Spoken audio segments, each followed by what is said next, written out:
You've heard the noise. You've seen the lazy headlines. The national media is shouting from the rooftops, calling the Pittsburgh Steelers desperate, calling their plan a high-stakes gamble. They see a team pushing all its chips in on a 41-year-old quarterback, praying for one last ride into the sunset. They see a boom or bust scenario, a house of cards ready to crumble under a brutal schedule. But here's the truth they're completely missing.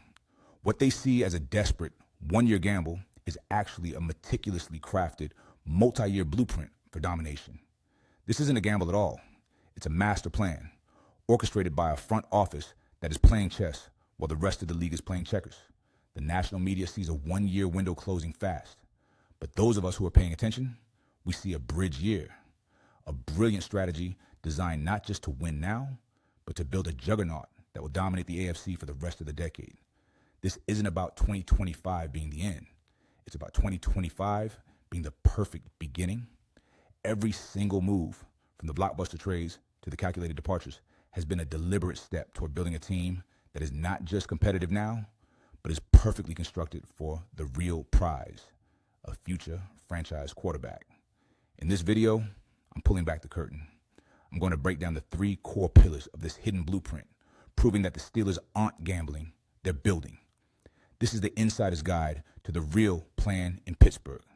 And it all starts with the complete re-engineering of an offense that is being built not just as a bridge for a legend, but as a runway for the future. If you bleed black and gold and believe in the vision this front office is building, do me a favor and hit that like button. To stay ahead of the national narrative and get the real scoop on our Steelers all season long, make sure you subscribe and ring that notification bell. Let's start with the move that has everyone talking, Aaron Rodgers. The national media paints this as a desperate franchise throwing a Hail Mary. But we know it's a strategic bridge. Signing Rodgers to a one-year deal isn't about him being the final piece of the puzzle. It's about him being the expert craftsman hired to finish the foundation. He provides the steady, veteran leadership and elite quarterback play this offense has been missing, creating a stable, high-performance environment for the young core to gel while keeping this team in legitimate championship contention. Think about it. Who better to mentor the young weapons and set the standard than a four-time MVP? He's not the long-term plan. He's the high-level accelerator for the long-term plan. And what a foundation he gets to work with. General Manager Omar Khan didn't just add a piece with DK Metcalf. He added the final, critical layer to the offensive attack. The trade was lauded nationally as a fleece, and for good reason. Suddenly, this offense is a nightmare for defensive coordinators. Imagine this. Metcalf, a legitimate number one, stretching the field and demanding double coverage. You have the athletic, dynamic tight end duo of Jonnu Smith and Pat Freiermuth dominating the intermediate routes, a staple of Arthur Smith's offense. Then you have speedy, versatile receivers working underneath. This isn't just a collection of talent. It is a well-layered plan of attack designed to create mismatches all over the field.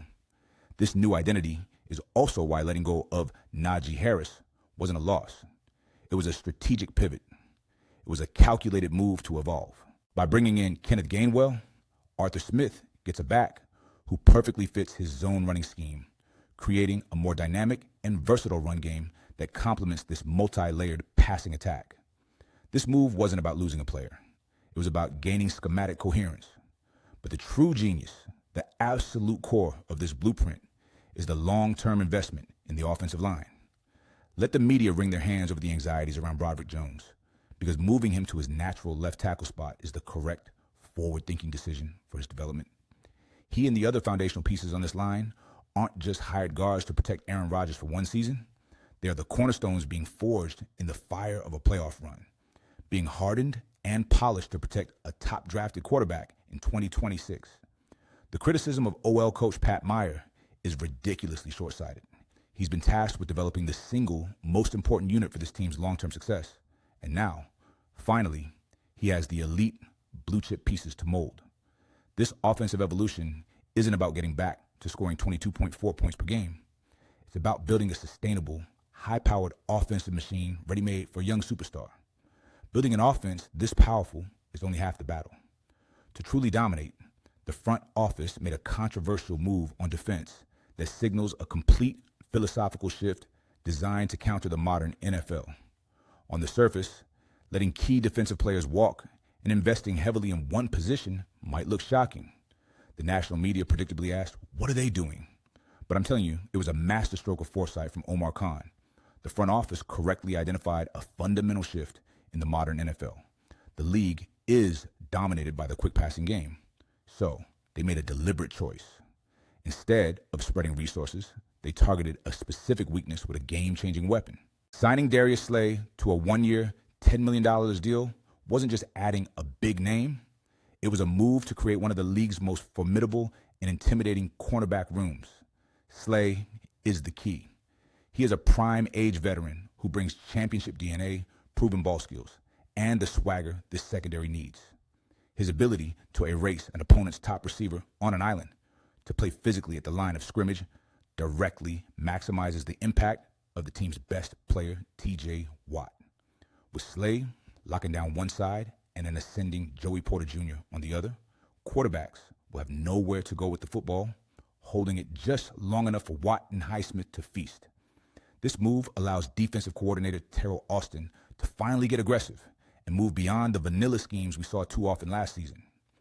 While the secondary was being completely rebuilt for the modern era, the front office went back to its roots to control the trenches. Drafting defensive tackle Derek Harmon in the first round is a classic, brilliant Steelers move to fortify the wall. He is the future anchor, the next in a long line of dominant Steelers defensive linemen, ensuring the foundation of this defense remains rock solid for years to come. He's not just a run stuffer. He was one of the most disruptive interior pass rushers in the draft class. You can see how meticulous this plan is by looking at the linebacker core. Releasing Preston Smith was a calculated cap move, pure and simple. And what did they do? They immediately replaced his production with the reliable Malik Harrison on a team-friendly 2-year deal, while banking on the healthy return of Cole Holcomb. Every perceived hole is plugged with a strategic, well-priced asset. This wasn't a defensive retool. It was a defensive checkmate. This is where the blueprint becomes undeniable. Where the national media sees unproven players and question marks, we see secret weapons ready to detonate. For the 2023 draft class, this is the put up or shut up year. And trust me, they are about to deliver.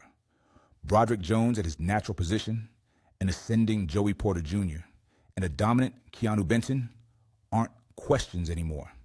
They're about to become answers, proving they are the foundational pillars of this team's future. And look at the value this front office continues to find in the draft. Third-round running back Caleb Johnson from Iowa isn't just a backup. He's a powerful, explosive change-of-pace weapon who some analysts believe should have gone in the second round. He's the perfect complement in Arthur Smith's system.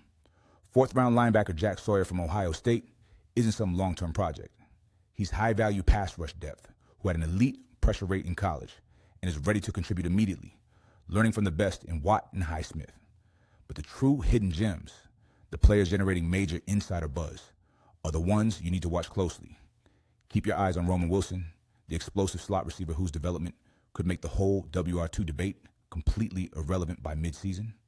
And don't you dare forget about Cory Trice, the big, high-upside corner who insiders have been whispering about for a year. If he can stay healthy, he has the potential to be an absolute gem and a steal for the secondary. This isn't just about hoping for a few guys to pan out. This is an intentional, layered strategy. By building this incredible depth with high-upside young players, Omar Khan has created a roster that can absolutely withstand the brutality of a top 10 ranked strength of schedule. They've built a team that won't just survive the gauntlet, but will actually get stronger as the season progresses and these young players hit their stride. And this all connects back to the grand plan. This is how it all ties together. Building this core of young, ascending talent alongside savvy, battle-tested veterans like Aaron Rodgers and Darius Slay is precisely how you create the perfect, ready-made support system for a franchise quarterback. They aren't just building for a 1-year run in 2025. They're building the perfect, insulated, high-level situation for a top quarterback to walk into in 2026 and win immediately. They've stockpiled an enormous amount of draft capital for 2026, and it's no secret why. So when you put it all together, the picture becomes crystal clear. This isn't a gamble. It's not a panic move. It is a confident, deliberate, and brilliant plan for sustained domination. So let's review the blueprint one more time. Pillar 1, an offensive evolution, is built on a foundation of young trench warriors led by a legendary bridge quarterback and armed with an arsenal of weapons designed to create a runway for the future. Pillar 2, a defensive masterstroke. They strategically invested in a modern-day shutdown corner in Darius, completely retooling the defense to counter the way elite offenses play football today, while fortifying the line of scrimmage in classic Steelers fashion. Pillar 3, unleashing the secret weapons. A wave of young, high-upside talent from recent draft classes is ready to become household names, proving that this front office's strategy for acquiring and developing talent is second to none. The national narrative of a desperate, half-baked plan is lazy, and it's just plain wrong. It's a surface-level take that completely misses the genius of Omar Khan's multi-year vision. This is what intelligent, forward-thinking, aggressive team building looks like. You can compete for a championship now, while simultaneously laying the groundwork for a decade of dominance. The Pittsburgh Steelers are not chasing a fleeting moment of glory. They're patiently and aggressively constructing a dynasty. The foundation is set, the pieces are in place, and the plan is in motion. Get ready, Steeler Nation. The best is yet to come. Which part of this blueprint makes you most excited for this season and the future of the Pittsburgh Steelers? Let me know in the comments below, and let's talk about it. If you enjoyed the video, like and subscribe to keep up to date with more football stories and events.